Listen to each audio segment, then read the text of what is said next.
In order for capitalism to work, you need four elements. There are four elements to capitalism for it to work. And what America's done is, America's taken one of these elements out, and it's only left three of them. Here's what the three are.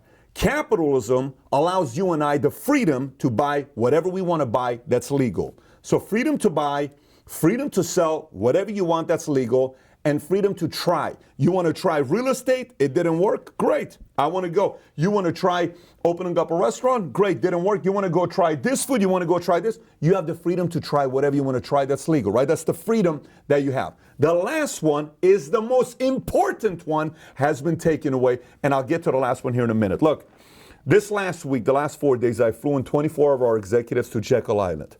The reason why I chose Jekyll Island is because in, I think, November 10th of 1910, I think 110 years ago, a group of leaders led by Senator Aldrich got together at Jekyll Island, and they started the Federal Reserve. And we went in the room where Federal Reserve got started with these 6 different bankers and senators and power players that were there. And they made this idea, which eventually became the Federal Reserve 1913, and it turned into what it is today. They've printed trillions of dollars. Some say it's the most evil thing that's been built. Some said we needed that at a time like that because of what happened at war. Regardless of what it is, we went to Jekyll Island.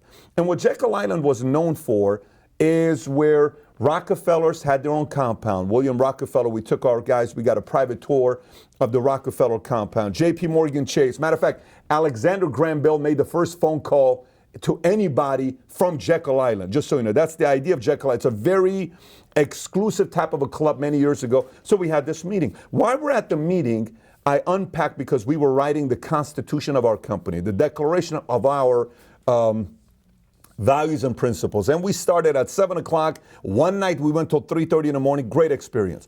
One of the moments we talked about capitalism. And when I explained capitalism, I said one thing about great leaders and great parents is when you see, as a parent, I have an 8-year-old son, a 7-year-old son today, and a 4-year-old daughter today, right? It's very hard to see your kids. You can do everything for your kids.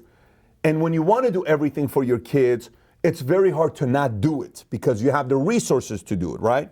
So where am I going with this? Many times, I was 22 years old. I was in debt $49,000. I went to my dad and I said, Dad, I need you to pay off my debt. I'm in debt. It's really bad. I'm in a bad situation. My credit score is 484, 495, 499. And my dad said, son, I'm going to do one of the best things that I'm going to do for you today that you'll thank me decades from now. I said, what's that? He says, I'm not going to pay off your debt. I said, what do you mean? He says, I'm not going to pay off your debt. I said, what are you talking about? That's the best thing you're going to do for me? What kind of a father are you? All my friends that I told this story to, they're like, oh, dude, my dad helped me out. Oh, my mom helped me out. Oh, they bailed me out. All my friends got bailed out, except one kid doesn't get bailed out, and it's me. My dad decides to not bail me out. Like, how do you not pay off my debt? You're my daddy. You're supposed to do this. He says, I'm not supposed to do this. You're a grown man now.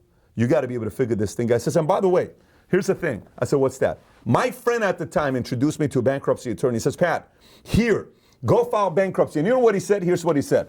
He said, how much more credit cards you got left? I said, I got about $7,000. He said, don't file BK unless you spend all the other $7,000. Some of you guys may have had this story. Go spend it, then file the BK, because at that point, don't worry about it. The laws allows us to, but go spend all the $7,000. So one of my friends told me, you know what my dad told me? He said, if you file BK for the rest of your life, you're going to take the easy way out. It'll be one of the worst things you'll ever do if you do it. And I'm telling you, I'm not paying you off, but I think you can figure out a way to pay this money back. For 2 weeks, I didn't talk to my dad. You know what ended up happening? I kept every single statement. If you've ever seen the movie, the video, Life of an Entrepreneur in 90 Seconds, if you ever watch that video, go back and watch it. It's 90 seconds. If you see the credit report, pause and look at it. That's my credit score. That's actually my credit report. I ran in 2004. I think it's November date when I ran it. It shows my credit score 484, 495, 499. I was broke. My dad didn't pay me off. I kept every single statement. You know how crazy my credit report score was? I forgot to return Time Warner's little, I don't know what Roadrunner thing they had back in the days, the cable box. I don't return it. I owe Time Warner $720. I'm like, to take this damn Roadrunner back. I had $720 I had to pay them. At $49,000, my dad didn't bail me out. You know what happened the next couple of years? I paid every single thing that I had. I paid it off. What it did to me was the following. Remember the freedom to buy, freedom to sell, freedom to try? You know what the last one is that my dad allowed to happen, which is why he raised this leader that he raised, because without him, I'm a different boy. There is no Patrick Bet David what my dad did to me that day. You know what it was? It's the freedom to fail. It's the hardest one. My dad says, I'm comfortable with you failing, even though deep down inside he was in pain, wanting to bail out his only son. What father doesn't want to bail out the son? He said, I'm not going to bail you out. And that exact thing that happened to me made me realize for the rest of my life, I can stand on my own 2 feet. So what's going on with America today? What does this have to do with Jekyll Island? In Jekyll Island, I was talking to my leaders. I said, the moment a leader realizes you do your part, you lead your guys, you work for your guys, you go out, you create a great opportunity, you create an environment where people are excited to have a leader like you. But the moment you're afraid of your sales guys being rejected and you feel guilty about the price they have to pay, you are no longer a leader, because you can't sit there and feel guilty, try to take that freedom to fail away from them. You know what America is doing right now today? I'll tell you what America is doing right now. America is afraid of Americans failing. America is afraid of people failing. I'm not talking COVID-19, by the way. I'm not talking COVID-19 because this is a different time. America chose to change the guidelines about the fact that you can't open up the restaurant. If you're shutting down my restaurant and I want to work, that's on you, government, not on me. I didn't want to close down my restaurant. You did. So you do have to do something about those times. I'm talking, set COVID aside, because this is an anomaly. But the whole too big to fail, 2008, that's the government's mistake. They kept the rates low. Nina, no income, no assets, no income, no assets.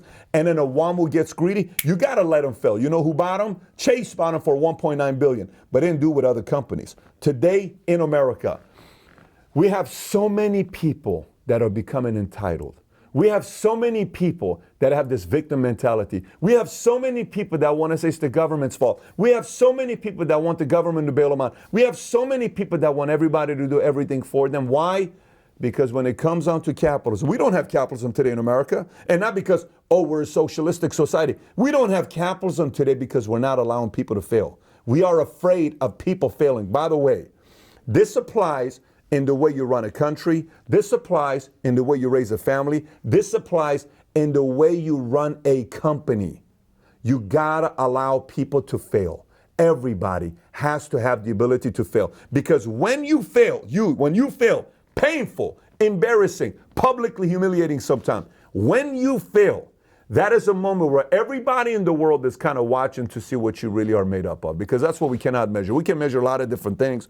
Your body fat, your height, your weight, your shoe size, your hat size, everything we can measure. We can't measure your fight deep down inside. And capitalism forces the world to find out if you got the ability to recover and recoup and come back and redeem yourself after you failed, because we allowed you to fail. So there is a certain opportunity in failing.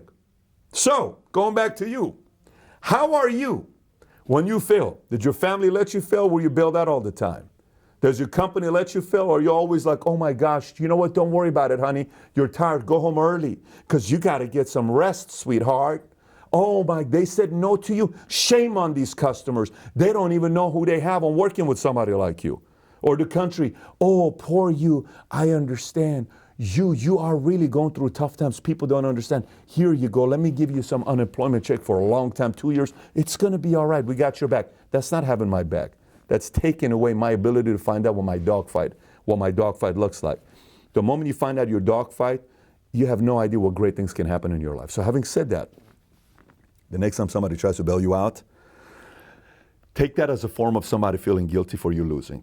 And if you can even stand up to your own self and say, you know what, I don't need that handout. I don't need the bailout. If you can do that, you're at the ultimate level if you don't take the bailout, because you're in a league of your own, because very few people can do that in that moment. Look, I would have taken my dad bailing me. I'm telling you right now, I'm not sitting here telling you I'm walk on water. My dad didn't let me be bailed out. And look what happened to leadership. So this applies to business, society, and the company, family, the way you raise people, the way you raise leaders around you. You can look at this message and ask yourself what kind of a leader you want to build and what kind of a leader you want to be. With that being said, if you're watching and say, Pat, I want to get tougher. I want to be able to become a stronger leader myself and develop stronger leaders. If that's the case, watch this video I did a year ago titled 10 Ways to Develop Stronger Leaders. If you've not watched it, click on this video here to get the message out of that video. And with that being said, Have a great week being okay with having the freedom to buy, freedom to sell, freedom to try, and most importantly, the freedom to fail.